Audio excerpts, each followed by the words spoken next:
क्या आपने कभी सोचा है कि आपकी कार की खाली पिछली सीट पर कोई अदृश्य बैठा हो सकता है? रात के सन्नाटे में जब आप पीछे मुड़कर देखते हैं और वहां कोई नहीं होता, तो असल में वो आपकी आंखों का धोखा नहीं, बल्कि उस साए के छिपने की जगह होती है। उस रात मेरे साथ भी कुछ ऐसा ही हुआ। रात के 2:15 बज रहे थे। हाईवे 44 पर सन्नाटा इतना गहरा था कि टायर की आवाज भी किसी के रोने जैसी लग रही थी। मैं अपनी एसयूवी को 100 की रफ्तार पर दौड़ा रहा था। नींद उड़ाने के लिए मैंने डैशबोर्ड पर मोबाइल लगाया और अपना पसंदीदा क्रिकेट गेम खेलने लगा। एक हाथ स्टीयरिंग पर और अंगूठे स्क्रीन पर छक्का लग रहा था। तभी अचानक मेरी कार के अंदर की लाइट अपने आप जल गई, फिर बुझ गई और फिर जल गई। मैंने ऊपर देखा, लाइट का बटन ऑफ था। मेरा कलेजा मुंह को आ गया जब मैंने रियर व्यू मिरर में देखा। पीछे की सीट पर बिल्कुल बीच में एक साया बैठा था, एक इंसान जैसी आकृति जो पूरी तरह काली थी। गाड़ी मत रोकना वरना खेल खत्म हो जाएगा, एक भारी ठंडी आवाज गूंजी। वो आवाज मेरे कानों में नहीं, सीधे मेरे दिमाग के अंदर सुनाई दी थी। डर के मारे मेरा पैर एक्सीलेटर पर और तेज दब गया। मैंने घबराकर फोन की स्क्रीन देखी।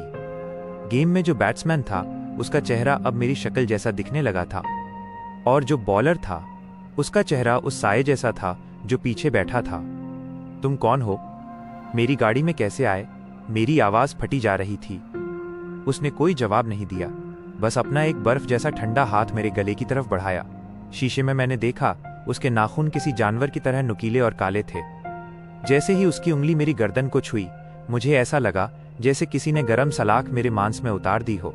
गाड़ी अब 120 पार कर चुकी थी। सामने एक मोड़ था जहां एक पुरानी एक्सीडेंट वाली कार खड़ी थी। मुझे लगा मैं उससे टकरा जाऊंगा, लेकिन जैसे ही मैं करीब पहुंचा, वो कार धुएं की तरह गायब हो गई। तभी पीछे बैठे साये ने अपना चेहरा आगे बढ़ाया। उसकी आंखें नहीं थीं, बस 2 खाली गड्ढे थे जिनमें से काला खून बह रहा था। वो धीरे से मुस्कुराया और बोला, अगला लेवल शुरू हो गया है। भाग 2, game over, the final level. अचानक मेरा फोन वाइब्रेट हुआ। गेम की स्क्रीन पर एक मैसेज आया, रन फॉर योर लाइफ। गाड़ी के अंदर की हवा अब इतनी भारी हो गई थी कि मेरा दम घुटने लगा। मैंने खिड़की खोलने की कोशिश की, लेकिन पावर विंडो जाम हो गई थी। पीछे बैठा वो साया अब रेंग कर आगे वाली पैसेंजर सीट पर आ गया था। उसका शरीर सड़ने जैसी बदबू दे रहा था। तुमने 3 साल पहले इसी मोड़ पर एक आदमी को कुचलकर छोड़ दिया था ना? उसने अपना हाथ मेरे स्टीयरिंग व्हील पर रख दिया। मेरे होश उड़ गए। वो बात सच थी। एक कोहरे भरी रात में मुझसे गलती हुई थी और मैं डर के मारे भाग गया था। वो मैं ही था। उसने अपनी गर्दन 180 डिग्री घुमाकर मुझे देखा। उसकी हड्डियां चटकने की आवाज साफ सुनाई दे रही थी। अब मैं तुम्हें वहां ले जा रहा हूं जहां से कोई वापस नहीं आता। अचानक कार का कंट्रोल मेरे हाथ से पूरी तरह चला गया। फोन पर गेम की कार तेजी से एक खाई की तरफ बढ़ रही थी। मैं ब्रेक मार रहा था, चिल्ला रहा था, लेकिन कार रुकी नहीं। ठीक उसी जगह जहां 3 साल पहले एक्सीडेंट हुआ था, एक सफेद धुंध छा गई। साये ने जोर से मेरा गला पकड़ा। उसकी ताकत इतनी थी कि मुझे लगा मेरी गर्दन टूट जाएगी। उसने मुझे अपनी काली आंखों के गड्ढों में झांकने पर मजबूर कर दिया। मुझे वहां अपनी ही मौत का मंजर दिखने लगा। गेम ओवर, उसने चीख कर कहा। कार सड़क से उछलकर सीधे गहरी खाई में जा गिरी। हवा में कार कई बार पलटी। शीशे चूर चूर हो गए। आखिरी चीज जो मुझे याद है वो थी उस साये की डरावनी हंसी।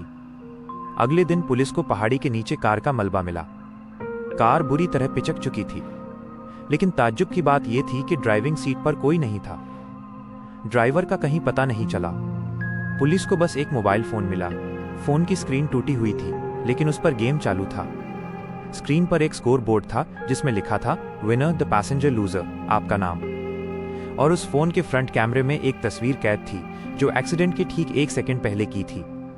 उसमें मैं चीख रहा था और मेरे पीछे एक खौफनाक चेहरा कैमरे की तरफ देखकर मुस्कुरा रहा था।